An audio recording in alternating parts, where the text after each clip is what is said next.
This is your last chance. Fix it or you're out, boss roared angrily. David steady, firm. I'd rather lose this job than lose my soul. Ah! Everybody in the office gasps. They were surprised. What audacity! Welcome, friends. I'm so glad you're here today.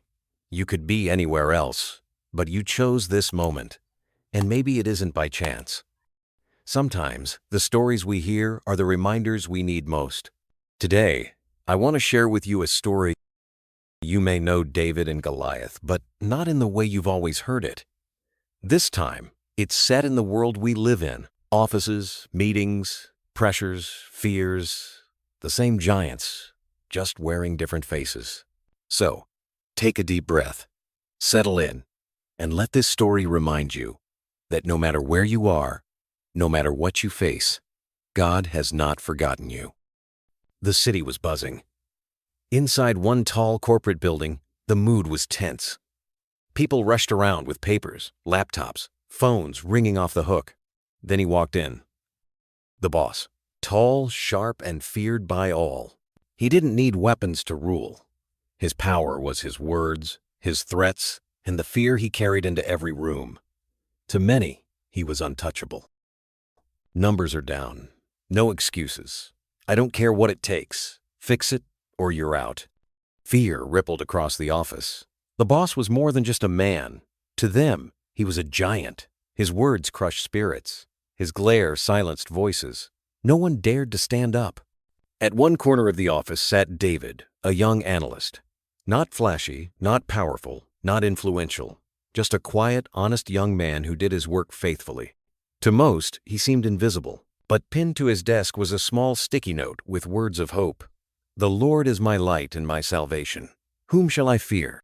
In a soft, thoughtful tone.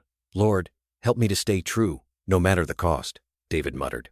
David's strength wasn't in his muscles or his status. It was in his heart. While others feared the giant, David's eyes were fixed higher. The break room became a place of panic.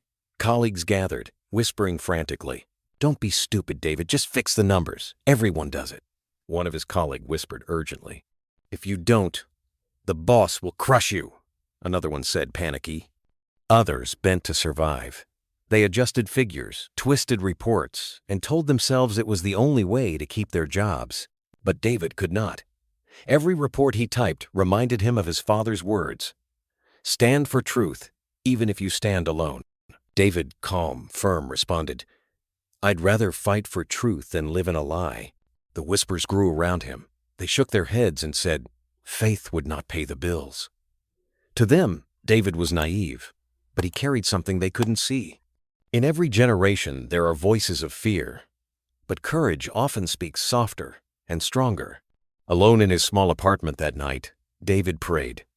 He knelt beside his bed, whispering through tears, asking God for courage, for strength, for light in a place filled with shadows. The day of the big meeting came. The boardroom was tense, the projector waiting to display numbers that could make or break reputations, the giant waiting. The boss, booming voice, loud and mocking, said, "Well, David, where is your report? Speak!" David stood, report in hand. The room felt heavy. Everyone expected David to bend, to present the false data and move on like the rest. He took a deep breath, and in his heart, he whispered, "The battle is the Lord's." Then, steady and fearlessly, he said, "It's here. Nothing hidden, nothing false, just the truth." A wave of silence swept the room. All eyes turned to him, then to the boss, whose face darkened with rage. "Truth? Truth won't save you here. Results will," his boss roared.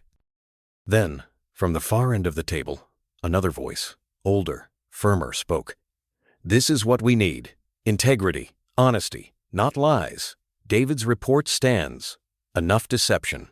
The regional director, who had quietly joined the meeting, he spoke with authority. The giant froze. His face fell. He was struck down, not by force, but by truth. The authority in the room shifted. His power slipped. The room, once chained by fear, now breathed again. The giant always looks bigger, louder, scarier. But the truth doesn't shake. and faith doesn't bow. David didn't swing a sword. He didn't raise his hand. He simply stood with truth, and the giant fell. The same man who ruled by fear now stood exposed. His threats meant nothing. "Fine, do as you will." His boss shrugged, defeated. The office, once fearful, slowly began to breathe again. Colleagues looked at David differently now, not as the weakest among them, but as the one who stood when no one else dared. He stood up, and he didn't fall. They said in awe. David walked out into the light of day. No crown, no promotion in hand, but something greater, victory. Not over a man, but over fear itself. "The Lord is my strength, not my title, not my power, Him alone," came David's soft, reflective voice. And that's how giants fall. Not by might, not by tricks, but by faith in the one who never fails. "My integrity is my weapon, and the truth is enough," he said firmly. And so David walked away, not with riches or applause, but with something greater, a soul, still standing tall, like the shepherd boy of old. His victory wasn't in power, but in faith. Giants still rise today. They don't always carry swords. Sometimes they come as pressure, lies, fear, or injustice. But just as David faced Goliath long ago, modern Davids are called to stand armed with faith, truth, and the courage that comes from the Lord. For the battle will always belong to God. Thank you for walking with me through this story. Giants may look different today, but the truth is the same. With faith, they fall. Now, here's my question to you. What giant are you facing? Fear? Pressure? Doubt? Remember, you don't stand alone. Just like David, your strength comes from God. If this story touched your heart, share it with someone who might need the reminder. And if you'd like to journey with us through more stories of faith and hope, subscribe to our channel and don't forget to follow, like, and stay connected. You are loved. You are seen.